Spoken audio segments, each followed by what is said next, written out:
ജനം TV channel ജനാധിപത്യത്തിന്റെ സീമകൾ ലംഘിച്ച് അഴിഞ്ഞാടിക്കൊണ്ടിരിക്കുകയാണ്. ഒരു സത്യസന്ധതയുമില്ലാതെ ക്രിസ്തീയ വിഭാഗത്തിനെതിരെ ആവശ്യമില്ലാത്ത ആരോപണങ്ങൾ യേശുവിനെ കുറിച്ചും പാസ്റ്റർമാരെ കുറിച്ചും സഭകളെ കുറിച്ചും മറ്റു ഇതര മതസ്ഥരുടെ ഉള്ളത്തിനകത്ത് ക്രിസ്തീയതയെക്കുറിച്ച് അപകാനി വരുത്തത്തക്കവണ്ണമുള്ള ചിന്ത ഉരുവാകത്തക്കവണ്ണവും അഹോരാത്രം ഈ ചാനൽ ശ്രമിച്ചുകൊണ്ടിരിക്കുകയാണ്. ഇപ്പോഴേ അസഹിഷ്ണുത എന്താണെന്ന് അറിയത്തില്ല. ഭയം, ഭീരുത്വം ഇതൊക്കെ വരുമ്പോഴാണ് അസഹിഷ്ണുത ഉണ്ടാകുന്നത്. ഭയങ്കര കിടുക്കളാണ് എന്ന് അവകാശപ്പെടുകയും ന്യൂനപക്ഷത്തിന്റെ മേൽ പ്രത്യേകിച്ച് ക്രിസ്തീയ പെന്തക്കോസ് വിഭാഗത്തിന്റെ മേൽ ഇത്രയും അസഹിഷ്ണുതയോടുകൂടെ ഒരു എതിരാളിയായി കാണണമെങ്കിൽ ഇതിനകത്ത് എന്തോ ഞങ്ങളിലില്ലാത്തത് ഉണ്ട് എന്നുള്ള ബോധം നിങ്ങൾ ഉദിച്ചിരിക്കുകയാണ്. അത് കറക്റ്റാണ്, ഉണ്ട്. അതുകൊണ്ട് തന്നെ നിങ്ങളുടെയൊക്കെ അതിരുകൾ ലംഘിച്ച് മതിലുകൾ പൊട്ടിച്ച് ഞങ്ങൾ അവിടെ വന്ന് നിങ്ങളുടെ അതിരുകളും മതിലുകളും പൊട്ടിച്ചല്ല, അവരവർ തന്നെ അവരവരുടെ മതിലുകൾ പൊട്ടിച്ച് ആരാധനാലയങ്ങളിലും ദൈവദാസന്മാരുടെ അടുക്കലും സമാധാനത്തിനും ആശ്വാസത്തിനും വേണ്ടി കടന്നു വരുന്നത്. അതിനെ മതപരിവർത്തനം എന്നുള്ള പേര് കൊടുത്ത് ആരോപണം ഉന്നയിച്ചിട്ടൊരു കാര്യമില്ല. ഈ വീഡിയോ അല്പം ദീർഘമായി പോകും, പറ്റുന്നവർ ക്ഷമയായിട്ട് ശ്രദ്ധിക്കുക. എൻ്റെ ഏകദേശം വീഡിയോകളൊക്കെ ഇപ്പം പൂട്ടി. അതുകൊണ്ട് ജനം ചാനലിലോ ആരോ ഒക്കെ ഇറങ്ങി റിപ്പോർട്ട് കൊടുത്ത് ഇട്ട കുറെ വീഡിയോകളെല്ലാം പൂട്ടി. അതുകൊണ്ട് കൊള്ളാം. അസഹിഷ്ണുത ഏത് പേരിൽ നിന്ന് വരുന്നു? നിങ്ങളെയൊക്കെ വീഡിയോകളെ ആരുടെ വീഡിയോ പൂട്ടാൻ? ഞങ്ങൾക്ക് വേണമെങ്കിൽ കുറെ ആൾക്കാരെ ഗ്രൂപ്പായിട്ട് എടുത്ത് റിപ്പോർട്ട് അടിച്ചാൽ പൂട്ടാൻ പറ്റും. എന്തിന് ഇതൊക്കെ ഇങ്ങനെയൊക്കെ ചെയ്യുമ്പോഴേ ഞങ്ങളുടെ ആത്മാഭിമാനത്തെ ഇനി തന്നെ ബാധിക്കുന്നു. ഞങ്ങൾക്ക് തന്നെ ചെയ്യാൻ തോന്നില്ല. പക്ഷെ നിങ്ങൾക്ക് അങ്ങനെ ചെയ്യാൻ തോന്നുന്നെങ്കിൽ അങ്ങനെ ആത്മാഭിമാനവും ആത്മവിശ്വാസമൊക്കെ എല്ലാം തീർന്ന് അങ്ങ് എന്താ വെറും പൈങ്കിളി വാക്കുകളും പ്രസ്താവനകളും എന്തോ നിഗൂഢമായി. ഞാൻ പറഞ്ഞൊരു മാധ്യമമാണ്. മാധ്യമത്തിന് ധർമ്മമുണ്ട്. അതും ജനമെന്ന പേരിൽ, ജനപക്ഷം എന്ന പേരിൽ നിന്നിട്ട് ഏതെങ്കിലും സ്വാമിമാർ എവിടെയെങ്കിലും പ്രശ്നം ഉണ്ടാക്കുമ്പോൾ നിങ്ങൾ ആ വാർത്ത കൊടുക്കുമോ? അയോധ്യയിലെ വിഷയത്തിന് വേണ്ടി വാർത്ത കൊടുക്കും. വടക്കരിൽ എന്തെല്ലാം വിഷയങ്ങളും പീഡനങ്ങൾ ഉണ്ടാകുന്നു, എന്തെല്ലാം ആരോപണം ഉണ്ടാകുന്നു. അതിനെക്കുറിച്ചൊക്കെ ഒന്നും ഒരു വാർത്തയോ എപ്പിസോഡോ ഇല്ല. ഒരു കാരണമില്ലാതെ ആ ഓമല്ലൂര് ബിനു വാഴമുട്ടം അവിടെ നടന്ന വിഷയങ്ങൾ, അതുമായി ബന്ധപ്പെട്ട് വാസ്തവത്തിൽ ആ വിഷയത്തിന്റെ ആധികാരികതയെക്കുറിച്ച് ഞാൻ ഇപ്പം വിശദീകരിക്കുന്നില്ല. അത് കോടതിയുടെ പരിഗണനയിൽ ഉള്ളത് കൊണ്ട് മനസ്സിലായില്ലേ. അതിനെ തുടർന്ന് അവിടുത്തെ പള്ളി ബിനു വാഴമുട്ടത്തിന്റെ ഓരോ പ്രസംഗം എടുത്ത് ഞാൻ പറഞ്ഞല്ലോ, നിങ്ങളുടെ ദേവിയുടെയൊക്കെ പേര് പറഞ്ഞൊക്കെ ആക്ഷേപിച്ചെന്ന്. ഞാൻ പറയട്ടെ, ജഗദീഷ് ശ്രീകുമാറെ, നിങ്ങൾ ഈ പറഞ്ഞ ഈ ദേവിയുടെ പേരൊക്കെ പറഞ്ഞ് ഇതേപോലെ നീ അറിഞ്ഞു തുള്ളാതെ എന്നൊക്കെ പറഞ്ഞ് എന്തെല്ലാം ആരോപണം ഈ ദേവിയുടെ പേര് പറഞ്ഞ് നടത്തുന്നു. അല്ല, ഈ യേശു എന്ന പേരിലെ നമ്മുടെ യേശു മാത്രമല്ല, ഇന്നും ഇസ്രായേൽ ഒരുപാട് ജീസസ്, യേശുവിന്റെ പേരിലുള്ളവരുണ്ട്. നിങ്ങൾ പറഞ്ഞ ദേവിയുടെ പേര്, ആ പേരിലുള്ള ഒരുപാട് പേര് തമിഴ്നാട്ടിലുണ്ട്. അപ്പൊ അതുകൊണ്ട് നിങ്ങൾക്ക് എന്തായിരുന്നാലും നിങ്ങൾ അതിന്റെ പേരില് ഇങ്ങനെ പ്രസവം കേട്ടല്ലോ. ഞാൻ ചിന്തിക്കുന്നു, ഈ ആരോപണത്തിന് വേണ്ടി, ഒരു കഴമ്പിന് വേണ്ടി, ഒരു കണ്ടന്റ് ഉണ്ടാക്കാൻ വേണ്ടി ഇദ്ദേഹത്തിന്റെ എല്ലാ പ്രസംഗങ്ങളും ചകഞ്ഞുകൊണ്ടിരിക്കുകയാണ്. ഇതിന്റെ ഇടയിൽ ആരെങ്കിലും നിങ്ങളുടെ ഭാഷ പറഞ്ഞാൽ രക്ഷിക്കപ്പെടാൻ സാധ്യതയുണ്ട്. വരുന്ന ആളുകളുടെ ഒരു സാക്ഷ്യം കേൾക്കും. ഞാൻ ബിനു വാഴമുട്ടത്തിന്റെ എന്തെങ്കിലും അപകീർത്തിപ്പെടുത്തുവാൻ ഒരു കണ്ടന്റിന് വേണ്ടി ഞാൻ അത് അന്വേഷിച്ച് നടന്നപ്പോൾ ആ വചനം എന്റെ ജീവിതത്തെ തൊട്ടു, എന്റെ വേദനയെ തൊട്ടു. ഈ ചാനൽ എനിക്ക് സമാധാനം തന്നില്ല, എന്റെ മാർഗം എനിക്ക് സമാധാനം തന്നില്ല. പക്ഷേ അപ്പോസ്തലനായ പൗലോസ് ക്രിസ്ത്യാനികളെ പീഡിപ്പിക്കുവാൻ വേണ്ടി അവൻ നടന്നപ്പോൾ അതിന്റെ ഇടയിൽ ദമസ്കോസിന്റെ പടിവാതിൽക്കൽ വെച്ച് അവന്റെ കണ്ണ് തുറന്നതുപോലെ ബിനു വാഴമുട്ടത്തിന് എതിരെ ഒരു കണ്ടന്റ് ഉണ്ടാക്കി അപകീർത്തിപ്പെടുത്തുവാൻ ആ വീഡിയോ ഞാൻ ചകഞ്ഞ് നോക്കിയപ്പോൾ ആ ശബ്ദം എന്നോടായി എനിക്ക് തോന്നി ഹല്ലേലൂയ എന്ന് വരുന്ന ആളുകളിൽ പറഞ്ഞ് നിങ്ങളൊക്കെ ഇനി സാക്ഷ്യം പറയാൻ വേണ്ടി പോകുന്ന കാലം വിദൂരമല്ല എന്നുകൂടെ ഓർപ്പിക്കുന്നു. പിന്നെ നമ്മുടെ ഈ ക്രിസ്തീയ പ്രവർത്തകരെടുത്ത് ഞാൻ ഈ വിഷയങ്ങളൊക്കെ ഒന്നിടത്തൊക്കെ പറഞ്ഞു. പക്ഷേ സാഹചര്യം അറിയാമല്ലോ, ചിലപ്പോൾ അവിടെ നടന്ന വിഷയത്തിന്റെ ആരോപണങ്ങളോ വിഷയങ്ങളോ അതൊക്കെ വ്യത്യസ്തമായിരിക്കാം, ഓരോ കാര്യങ്ങളായിരിക്കാം. അതിൻ്റെ ഇടയിൽ ഒരു കാര്യം കൂടെ പറയട്ടെ. ഞാൻ കഴിഞ്ഞ പ്രാവശ്യം എന്താ പറഞ്ഞപ്പോൾ ഞാൻ ഗുണ്ട ബിനുവോ എന്ന് ചോദിച്ചു. ഒരു ഇതിട്ട് പലരും ചോദിച്ചു അത് ബിനു വാഴമുട്ടത്തെ കുറിച്ചാണ്. അപ്പം ഞാൻ അങ്ങനെ അദ്ദേഹം എൻ്റെ ചങ്കാണ്. നമ്മളിവനെ ഗുണ്ട ബിനു ഖണ്ഡങ്ങള കോളനി തോന്നക്കൽ, അതേപോലെ ഓരോരുത്തരും ഞാൻ കൊലവിളി നടത്തി, ഞാൻ ഭീഷണിപ്പെടുത്തി എന്നൊക്കെ പറഞ്ഞുകൊണ്ടിരുന്നപ്പോൾ എന്നെ ഗുണ്ടാ പരിവേഷത്തിൽ പറഞ്ഞപ്പോൾ ഞാൻ ഗുണ്ട ബിനു എന്ന് ചോദിച്ചു. അപ്പോൾ അതിനെ ചിലർ ചോദിച്ചു അത് ബിനു വാഴമുട്ടത്തെയാണോ എന്ന്. അദ്ദേഹം പാവം കൊണ്ടെന്നോ അല്ല, അദ്ദേഹം ഈ ഉറക്കം പോലും ഇല്ല, എഴുച്ചിടക്കാൻ പോലും പറ്റുന്നില്ല. അദ്ദേഹമാണ് ഇനി പീഡനം നടത്താനും മറ്റുള്ള എല്ലാത്തിനും പോയിക്കൊണ്ടിരിക്കുന്നത്. അദ്ദേഹം നമ്മളെ ചങ്കാണ്. അദ്ദേഹത്തെ തൊട്ടാൽ അദ്ദേഹത്തിന് മാനസികമായിട്ടോ ഏതെങ്കിലും നിലയിൽ തൊട്ടാൽ ഇടപെടും, മനസ്സിലായില്ലേ? ഇടപെടേണ്ട ആളുണ്ട്. പിന്നെ അത് അദ്ദേഹത്തെ എങ്ങനെയൊന്നും ചാടിക്കയറി തൊടാനെന്നുള്ള വ്യാമോഹമൊന്നും ആർക്കൊന്നും വേണ്ട, മനസ്സിലായില്ലേ? അദ്ദേഹത്തിന് ചോദിക്കാൻ പറയുന്ന ആരില്ല. ഒന്ന് അദ്ദേഹത്തെ അങ്ങ് തൊട്ടുകളയാം മറിച്ച് കളയാം എന്നുള്ള സ്വപ്നമുണ്ടെങ്കിൽ ആ സ്വപ്നങ്ങളൊക്കെ അകത്ത് വെച്ചിരിക്കുന്നതാണ് നല്ലത് എന്നുകൂടെ ഓർക്കും. നമ്മൾ നിയമത്തിന്റെ വഴിയിൽ പോയിക്കൊണ്ടിരിക്കുന്നു. ഇനി നിയമങ്ങളെല്ലാം വാതിലടയുമ്പോൾ ഞങ്ങൾ നിയമം കയ്യിലെടുക്കാമെന്ന് ആരെങ്കിലും ചിന്തിക്കുന്നെങ്കിൽ അത് വെറും ദിവാസ്വപ്നമാണ്. അതൊക്കെ തപ്പ്. അതൊക്കെ മറ്റു പല വഴികളിലേക്ക് എടുക്കും എന്ന് പറയുന്നു. കാരണം നീയൊക്കെ എന്റെ വായിലുള്ള വാക്കും കൂടെ എടുക്കാൻ വേണ്ടി നോക്കിക്കൊണ്ടിരിക്കുന്നത്. ഇത്രയും വാർത്താ ദാരിദ്ര്യമുള്ള ഒരു ചാനല് അതാ സഹോദരിമാരൊക്കെ വന്നുകൊണ്ടാണെങ്കിൽ എന്തെല്ലാം പിന്നെ ഉന്നയിക്കുന്നത്. ഞാൻ പറയട്ടെ, ഈ ചാനല് നിങ്ങൾ ഈ വിഷം ചീറ്റുകയാണ്. ക്രിസ്ത്യാനികൾ വളരെ ശ്രദ്ധിക്കണം. ഞാനൊരു വിഭാഗീയത ഉണ്ടാക്കാൻ പറയുന്നതല്ല. എല്ലാ മതവുമായിട്ടും രാഷ്ട്രീയ പാർട്ടികളുമായിട്ടും അനുകൂലമുള്ള ചാനലുകളുണ്ട്. പക്ഷെ അവരുടെ ചാനലിലെ വാർത്തകളിൽ എല്ലാ വാർത്തകളും ഉൾക്കൊള്ളിപ്പിച്ചു കൊടുക്കും. പക്ഷെ ഇതിനകത്ത് സംഘപരിവാറിന്റെ വിഷം ചീറ്റുന്ന നിലയിലാണ് അവതാരകന്മാർ ഓരോ കാര്യങ്ങൾ നിഷ്പക്ഷമായിട്ട് എന്ത് വാർത്ത സമൂഹത്തിന് ജനമെന്ന പേരുമിട്ടിരിക്കുന്നു. ഇതിനെ ഈ ചാനലിനെ ബാൻ ചെയ്യാനുള്ള സമയം കഴിഞ്ഞിരിക്കുന്നു. ഒരു വർഗീയ കലാപം, ഇവിടെ ഒരു വിദ്വേഷം, ഇവിടെ ഒരു കലാപം ജാതിയുടെ മതത്തിന്റെ പേരിൽ ഉണ്ടാക്കാൻ വേണ്ടി വിഷം ചീറ്റിക്കൊണ്ടിരിക്കുന്ന ജനം ടിവിയെ ബാൻ ചെയ്യണം. ഇതിലെ ഉള്ള ഇവർ ഓരോ പ്രസ്താവനകളും എടുത്ത് എന്തെല്ലാം ആക്ഷേപങ്ങൾ ഉന്നയിക്കുന്നു.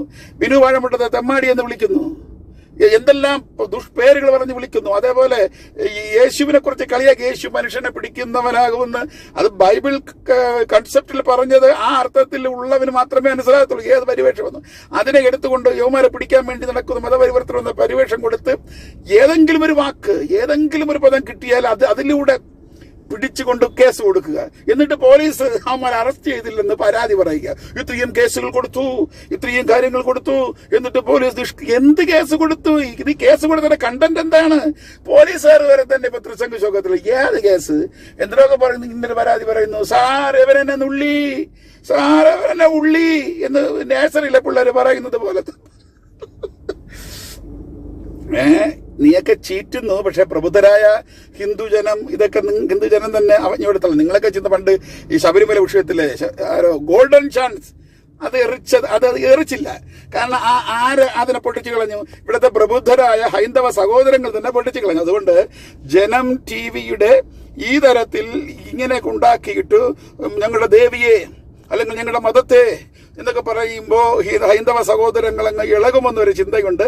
ഇത് വേറെ ആരും പൊട്ടിക്കണ്ട. ഹൈന്ദവ വിശ്വാസത്തിലുള്ള പ്രബുദ്ധരായ വിദ്യാഭ്യാസമുള്ളവർ തന്നെ നിങ്ങളുടെയൊക്കെ ഈ വാർത്തയും സ്ലാങ്ങും ഉദ്ദേശശുദ്ധിയും കാണുമ്പോൾ വരെ തന്നെ അതിനെ പൊട്ടിച്ച് കളയും. പിന്നെ ഇപ്പൊ ഈ ഇടയ്ക്കൊന്നും പുതിയ അരിക്കൊമ്പന്റെ വാർത്തകളൊന്നും വരാത്തത് നല്ല കാലം. പക്ഷെ എന്നാലും നിങ്ങൾ എപ്പിസോഡായിട്ട് ബിറ്റായിട്ട് ഇങ്ങനെ ഓരോന്നായിട്ട് ഇട്ടുകൊണ്ടിരിക്കുമ്പോഴാണ് എന്റെ കുറെ വീഡിയോകളൊക്കെ പൂട്ടി. പിന്നെ അത് കഴിഞ്ഞിട്ട് ഒരു യൂട്യൂബ് ചാനൽ എനിക്ക് ഷാജു പാലിയോടെന്ന് നിങ്ങൾ സബ്സ്ക്രൈബ് ചെയ്ത് കാണുക, ബെൽ ബട്ടൺ അമർത്തുക എന്ന് പറഞ്ഞ് പൈസ ഉണ്ടാക്കാൻ വേണ്ടിയൊന്നുമല്ല. എനിക്ക് വലിയ ആവശ്യങ്ങളൊന്നുമില്ല, മനസ്സിലായില്ലേ? അപ്പോൾ വീഡിയോ ചിലപ്പോൾ ഇനിയിപ്പോൾ ഫേസ്ബുക്കിൽ എന്തൊക്കെ ബ്ലോക്ക് 24 എന്തൊക്കെ വന്നു, ഇന്നിട്ടപ്പോൾ എന്തോ ഓണായി കഴിഞ്ഞു. പിന്നെ പല വീഡിയോകളും കാണാനില്ല. ഒരുത്തൻ എനിക്കെതിരെ ഒരു ചീത്ത വിളിച്ചോണ്ടൊരു വീഡിയോ ഇട്ടു, അവ തിരിച്ച് ഞാനും എന്തൊക്കെ ഇട്ടു. പക്ഷെ അതിനെ കുറിച്ചാണ് യോമാരെ എന്തെങ്കിലും ഒരു സ്റ്റിക്കറോ വാർത്ത എനിക്ക് ചെയ്യാൻ പറ്റുന്നില്ല. അപ്പൊ ഇതിനകത്ത് ഒരുപാടൊക്കെ ആഡ് ചെയ്തൊക്കെ ഇടണമെന്ന് എനിക്കുണ്ടായിരുന്നു. അമ്മയുടെ വാർത്ത ഇതൊക്കെ ഇല്ല. ഇനിയിപ്പം വരുമ്പോ ഇനി അതും പോകണമല്ലോ. നിങ്ങൾ ഒരു ദിവസം കേൾക്കണം ഈ വാർത്ത. അതുകൊണ്ട് ഇവിടെ വളരെ രീതിയിൽ മതവിദ്വേഷം ഉണ്ടാകത്തക്കവണ്ണം കലാപം ഉളവാകത്തക്കവണ്ണം ജനം TV ചാനൽ സംഘപരിവാറിന്റെയോ നിഗൂഢ അജണ്ടയിൽ ചെയ്തുകൊണ്ടിരിക്കുന്നു. അത് ഗവൺമെന്റ്, പോലീസ് സ്വമേധമായിട്ട് അതിനെ കേസെടുക്കണം. കേസിന്റെ വഴിക്ക് പോയിക്കൊണ്ടിരിക്കുന്നു. ഇവിടെ ആരാധന സ്വാതന്ത്ര്യമുണ്ട്, എല്ലാവർക്കും തുല്യ സ്വാതന്ത്ര്യം ഇവിടെ ഉണ്ട്. അതുകൊണ്ട് ഇത് വെള്ളരിക്കപ്പട്ടണമല്ല. അതിനെ പിന്തുടർന്ന് ഈ കുറച്ച് വികാരത്തെ ജനം TVയിലൂടെ വെച്ച് ഹിന്ദു സഹോദരങ്ങളെല്ലാം കയ്യിലെടുക്കാമെന്ന് ചെയ്തു. ഇതിനേക്കാളപ്പുറം ശബരിമല വിഷയത്തില് നിങ്ങളെ കൊണ്ട് കൈയെടുക്കാൻ പറ്റില്ല. ജനങ്ങളെല്ലാം കാര്യങ്ങൾ മനസ്സിലായി. ഈ കാലഘട്ടത്തിലൊക്കെ ആരെ ഇനി മതം പറഞ്ഞുകൊണ്ട് ജനങ്ങളെ ഇനി കയ്യിലെടുക്കാൻ പറ്റും? അതുകൊണ്ട് ജനം TV ചാനലിന്റെ ഓരോ പ്രസ്താവനകളും വെറും ശുദ്ധ കള്ളമാണ്. ഒരു പൈസക്കൊന്നും വിലയില്ലാത്ത വിഷയങ്ങളാണ്, ഒരു യാഥാർത്ഥ്യ വിഷയം. ഇദ്ദേഹത്തിനെതിരെ ആരോപണങ്ങൾ വന്നുകൊണ്ടിരിക്കുന്നു. ഇപ്പൊ ആരോപണത്തിന് വരാൻ വേണ്ടി ഏത് കക്ഷികളാണോ ചേർക്കാം. ആര് പറഞ്ഞാൽ ഇങ്ങനെ ചെയ്തു, അങ്ങനെ ചെയ്തു, ഇങ്ങനെ ചെയ്തു എന്ന് ആർക്കോണെങ്കിലും പറയാം. പക്ഷേ വസ്തുതയായിരിക്കണം. മനസ്സിലായല്ലേ? ഇവിടുത്തെ നിയമവ്യവസ്ഥകൾ അത്രയൊന്നും നിങ്ങളൊക്കെ കൊടുക്കും പോലെ എന്ന് വിശ്വസിക്കുന്നത്. പിന്നെ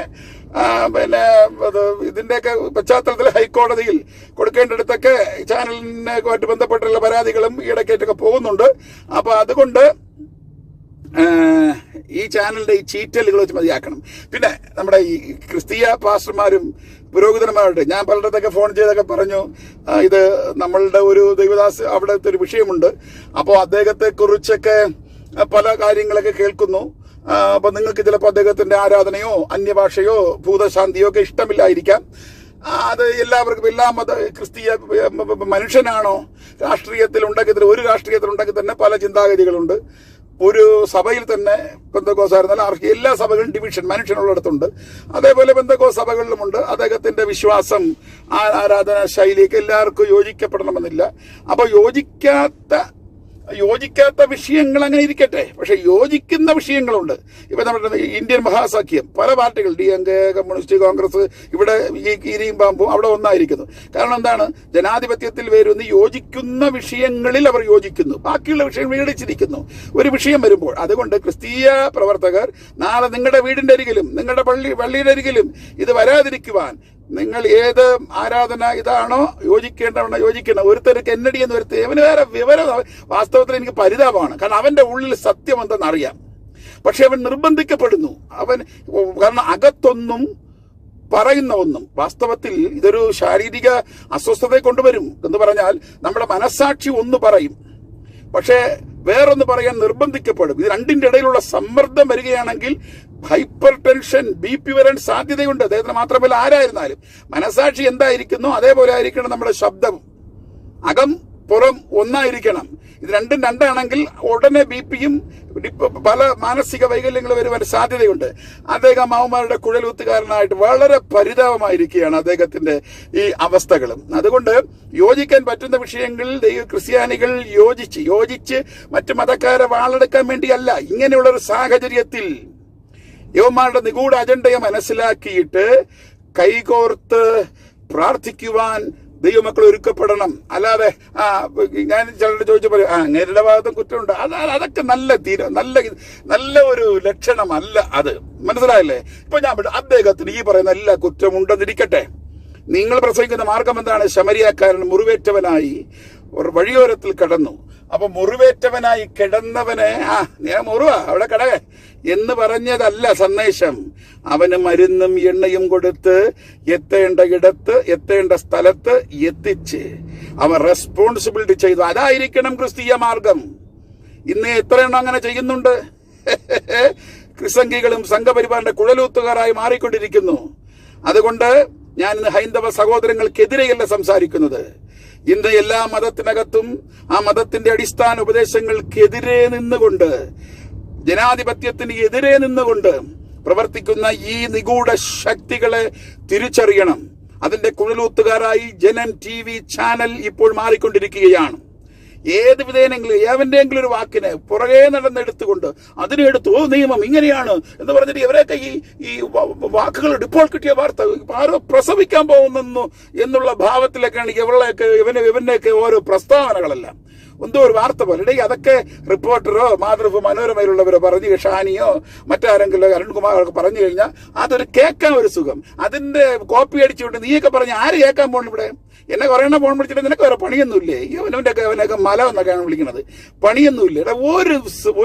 ഒരു സുതാര്യമായ വാർത്ത, ഒരു സത്യസന്ധപരമായ നിന്റെ ചാനൽ വന്നിട്ടുണ്ടോ? ഇപ്പൊ അതേപോട്ട് സംഘപരിപ്പിക്കില്ലേ, ഏത് മതത്തിലോ പാർട്ടിയിലോ കുറ്റങ്ങൾ വരും. ഇപ്പൊ സംഘപരിവാറിന്റെ ഏതെങ്കിലും ഒരു വിഷയത്തിൽ ഒരു എതിർ അഭിപ്രായം പറയുന്ന ഒരു ചാനൽ ചർച്ചയിൽ ഒന്ന് ഒരുത്തരെ ഇരുന്ന് കഴിഞ്ഞാൽ അവതാരകന്റെ മുഖം പോണ പോക്ക് കാണണം. അവന് സാറെ പറയാൻ ഇടം കൊടുക്കുന്നത്. ഇതൊരു ചാനലാ ഇതെന്താണ് ഇതിന് ജനം എന്ന ചാനൽ പേര് കൊടുക്കരുത്. ഇതൊരു മതത്തിന്റെ ചാനല്, ഒരു വർഗീയ ചാനല്. അവർ മാത്രം ഇത് കാണുക. ഇതൊരു പൊതുജനത്തിന്റെ ജനകീയമായ ഒരു ജനാധിപത്യ വ്യവസ്ഥ ഉള്ള ചാനൽ അല്ല ഇത്. ഇന്നലെ തില്ലങ്കേരി യഥാർത്ഥമായിട്ട് കാര്യം പറഞ്ഞു. ഒരു അധികാരത്തിന്റെ ഹുങ്ക് ഇരിക്കുന്നത് കൊണ്ടാണ് ഇവിടെ ക്രിസ്ത്യാനികൾ ഇവിടെ ഇപ്പം ഭയങ്കരമായി ചെയ്യണമെന്ന്. അത് കറക്റ്റാണ്. എവിടത്തെ കേന്ദ്ര അധികാരത്തിന്റെ ഹുങ്ക് ഇരുന്ന ആ ബോഡി ലാംഗ്വേജിൽ വടക്കേ ഇന്ത്യയിൽ പാവപ്പെട്ടവരെ ദൈവദാസന്മാർ നീതിമത്വം ഉപദ്രവിച്ചുകൊണ്ടിരിക്കുന്നു. പക്ഷെ കേരളത്തിലേക്ക് വന്നപ്പോൾ ആ അധികാരത്തിന്റെ ഹുങ്ക് എടുത്ത് ഇവിടെ പ്രയോഗിക്കാമെന്ന് നിന്ന് കഴിഞ്ഞാൽ ഇവിടെ നടക്കത്തില്ല. വിൽസൺ തില്ലങ്കേരി ആരോ പറഞ്ഞു, കേരളത്തെ പറ്റിയാണ് പറഞ്ഞത്, പക്ഷെ നിങ്ങൾ ഇത് തെറ്റിപ്പോയി, കേന്ദ്രത്തെ കുറിച്ചാണ്. മനസ്സിലായില്ലേ? അതുകൊണ്ട് ജനം TV ചാനൽ വളരെ സൂക്ഷിക്കുക, വളരെ ശ്രദ്ധിക്കുക. നിങ്ങൾ ഈ പരിപാടി വെച്ച് മതിയാക്കുക. നിങ്ങൾക്ക് നല്ലതല്ല, നിങ്ങൾക്ക് എന്ത് ചെയ്യുന്നു? ബിനുവിനെ അറസ്റ്റ് ചെയ്യുക, അല്ലെങ്കിൽ പിന്നെ പള്ളിയെ പൂട്ടുക. ഇതിനെ തുടർന്ന് കേരളം മൊത്തം പള്ളിയെ പൂട്ടുക. ഞങ്ങൾ ഇവിടെ രാജാവായിട്ടിരിക്കും. ഇത് നടക്കാനാ പോണേ? ഇതിവിടെ ഞങ്ങളിത് ഇവിടെ മറ്റേ തമ്പ്രാനായി നിങ്ങളെയൊക്കെ അടിയോളായിട്ട് ആ ലെവലിലേക്ക് കൊണ്ടുവരാനുണ്ട്. അങ്ങനെ ഇവിടെ വന്നാലുണ്ടല്ലോ, നീയൊക്കെ ഈ വാർത്ത വായിക്കണ എല്ലാം 6 അടി 7 അടിയും 8 അടിയും മാറി നടക്കേണ്ടി വരും. നീ വാർത്ത വായിക്കണവരും ഈ ചാനലിരിക്കണവരെല്ലാം 6 അടി 7 അടി 8 അടി മാറി കിടക്കേണ്ടി വരും. നിങ്ങൾ സ്വപ്നം കാണുന്ന ഈ അജണ്ടയ്ക്ക് കുഴലൂത്തുകാരായി നിങ്ങൾ മാറിക്കഴിഞ്ഞാൽ. അതുകൊണ്ട് വളരെ സൂക്ഷ്മമായിട്ട് കാലുകളിലേക്ക് ഈ നിങ്ങൾ വിചാരിക്കുന്നത് പോലെ, ജനജനം വിചാരിക്കുന്ന പോലത്തെ ഒരു കാര്യം ഇവിടെ നടക്കാൻ പോകുന്നില്ല. ക്രിസ്തീയ പ്രേക്ഷിത പ്രവർത്തകരെ, ഇത് നാളെയും നിങ്ങളുടെ അടുക്കിലേക്ക് കടന്നു വരാം. അപ്പോൾ ചില പാസ്റ്റർമാർ, വലിയ മെഗാ പാസ്റ്റർമാരുടെ ഞാൻ പറഞ്ഞപ്പോൾ അതൊന്നും വിഷയമില്ല. കാരണം അവരുടെ ചിന്ത എന്താണ്? അത് പിന്നെ പിണറായി വിജയന്റെ വീട്ടിൽ വരുന്നല്ലോ, രമേശ് ചെന്നിത്തല ഞാനായിട്ട് ബന്ധമുണ്ട്, VD സതീശന് ബന്ധമുണ്ട്, കേന്ദ്രത്തിൽ അമിത്ഷായിട്ട് ബന്ധമുണ്ട്. അതുകൊണ്ട് എനിക്ക് എന്റെ ചർച്ചയിലൊരു വിഷയം വരുമ്പോൾ എനിക്ക് ശശി തരൂരുണ്ട്, അവരൊക്കെ ഇലക്ഷൻ വരുമ്പോൾ എന്റെ വീട്ടിൽ വന്നിട്ടുണ്ട്, വിളിച്ചിട്ടുണ്ട്. ഓക്കെ. പക്ഷെ അതിനൊക്കെ ഒരു ആവശ്യം വരുമ്പോൾ ഇവരെല്ലാവരും പരിധിക്ക് പുറത്തായിരിക്കും. ഇന്ന് ധാരാപ്പേരൊക്കെ ഓടി ഇങ്ങനെയൊക്കെ നടക്കത്തില്ല. ഇവരൊക്കെ കൂട്ടിന് കാണത്തുള്ളൂ. ഇന്ന് രാവിലെ നമ്മുടെ പെന്തക്കോസ്ത് ഐക്യവേദിയുടെ കൺവീനർ ഓടി നടന്ന് ഈ ദുരിതമനുഭവിക്കുന്ന ദൈവദാസന്മാരുടെ ശബ്ദമായി എവിടെയോ ഇരുന്ന്, എന്നെ പോലെയൊക്കെ ഇങ്ങനെ സോഷ്യൽ മീഡിയയിലല്ല, ആ സംഭവ സ്ഥലത്ത് പോയി സാന്നിധ്യവും ശബ്ദമായിരിക്കുന്ന പാസ്റ്റർ K. തോമസ്, അദ്ദേഹം രാവിലെ വിളിച്ചിട്ട് പറഞ്ഞു, കല്ലുമല ഒരു ചർച്ച് ഓഫ് ഗോഡിന്റെ ഒരു ചർച്ച്, ആ ചർച്ചിന്റെ ബോർഡെടുത്ത് മാറ്റിയിരിക്കുന്നു. അപ്പൊ ആലോചിച്ച് നോക്കണം, ഇവിടെ വിഷം ചീറ്റിക്കൊണ്ടിരിക്കുകയാണ് ഇവിടെ. അപ്പോ ഈ വിഷം ചീറ്റലിന്റെ ഒരു ഭാഗമായി അപ്പൊ ഈ ഇൻസ്പിറേഷൻ ഏറ്റെടുത്ത് യവന്മാരിത് ചെയ്തുകൂടാ എന്നതിൽ എന്താണ് തെളിവ്? അപ്പോ ഇവിടെ ഒരു പക്ഷത്ത് ഇവിടെ വികാരം കൊണ്ടിരിക്കുന്നു. ഈ ബോഡി ലാംഗ്വേജ്, ഈ ഇതിൽ കയ്യിൽ കിട്ടുന്ന അവന്മാരുടെ ബോർഡുകളും ചർച്ചകളൊക്കെ ഇനി നാളെ ഇതിലപ്പുറം നടന്നതിൽ എന്താണ്? വളരെ ശ്രദ്ധിക്കുക. ഈ ജനം ജീവിയുടെ വിഷച്ചീറ്റലുകളെ തിരിച്ചറിയുക, സമൂഹം തിരിച്ചറിയുക, ദൈവസഭ തിരിച്ചറിയുക, നിയമാധികാരികൾ തിരിച്ചറിയുക. ഇത് കേരളത്തിന്റെ നല്ലൊരു ഭാവിക്ക് വേണ്ടിയുള്ള യാത്രയല്ല. ജനാധിപത്യത്തിന്റെ ഭദ്രതയ്ക്ക് വേണ്ടിയുള്ള ഒന്നല്ല.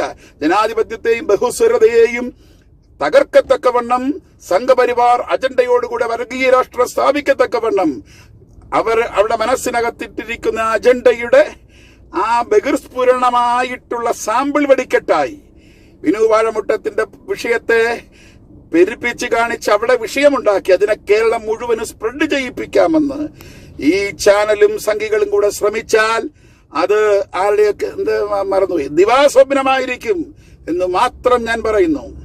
ഈ വീഡിയോ ഞാൻ വേറെ ഒന്നും എഡിറ്റ് ചേർക്കില്ല. അതുകൊണ്ട് ഈ വീഡിയോ കുറച്ച് വലിയ റിപ്പോർട്ട് അടിക്കൂലെന്ന് തോന്നുന്നു എനിക്ക്. എങ്കിലും ഷാജു പാലിയോട് എന്ന ഒരു യൂട്യൂബ് ഉണ്ട്. അതിനകത്ത് ഇതിവിടെ കിട്ടിയില്ലെങ്കിൽ കട്ട് ചെയ്യണമെങ്കിൽ അവിടെ കാണുക. ഞാൻ ലിങ്ക് താഴെ കൊടുത്തിരിക്കാം. നിങ്ങൾക്ക് താല്പര്യമുണ്ടെങ്കിൽ സബ്സ്ക്രൈബ് ചെയ്യുക. തുടർന്നുള്ള വീഡിയോയും കാണാം. വീണ്ടും നമുക്കിനി കാണാനും സംസാരിക്കാനും ഇടപെടാനുമുള്ള വിഷയങ്ങൾ ഇനി വരാൻ പോവുകയാണ്. കാരണം അങ്ങനെയൊക്കെ നടക്കുക. കാരണം യുവമാർ ഇതിൽ നിന്നും കൊണ്ട് വെച്ച് അവസാനിപ്പിക്കുന്നില്ല. അപ്പൊ അതുകൊണ്ട് ഇത് ആർക്കും സ്വന്തമല്ലല്ലോ, ഈ ഭൂമി ആരുടെയും സ്വന്തമല്ല. മനസ്സിലായല്ല? ഈ ആരോ പറഞ്ഞ ഒരു അറബി ഒരു കവി പറഞ്ഞിരിക്കുന്നു, ഈ ഭൂമി എന്റെയുമല്ല നിന്റെയുമല്ല, എന്റെയും നിന്റെയും തന്തയുടെയുമല്ല, ഈ ഭൂമിക്ക് അവകാശികൾ ഇല്ല. അതുകൊണ്ട് എല്ലാവർക്കും അവകാശം ഉണ്ടെങ്കിൽ തുല്യാവകാശമാണ്. നമുക്ക് ഇനിയും കാണേണ്ടി വരും. ആരോ പറഞ്ഞ പോലെ നമ്മൾ ഇനിയും ഒന്നുകൂടെ കാണേണ്ടി വരും എന്ന് പറഞ്ഞ പോലെ ഇനിയും പലയാവർത്തി ഇങ്ങനെയാണെങ്കിൽ സോഷ്യൽ മീഡിയ വഴിയും അല്ലാതെയൊക്കെ കാണേണ്ടി വരും എന്ന് മാത്രം പറഞ്ഞ് ഞാൻ ഈ വീഡിയോ ഉപസംഹരിക്കുന്നു. God bless U.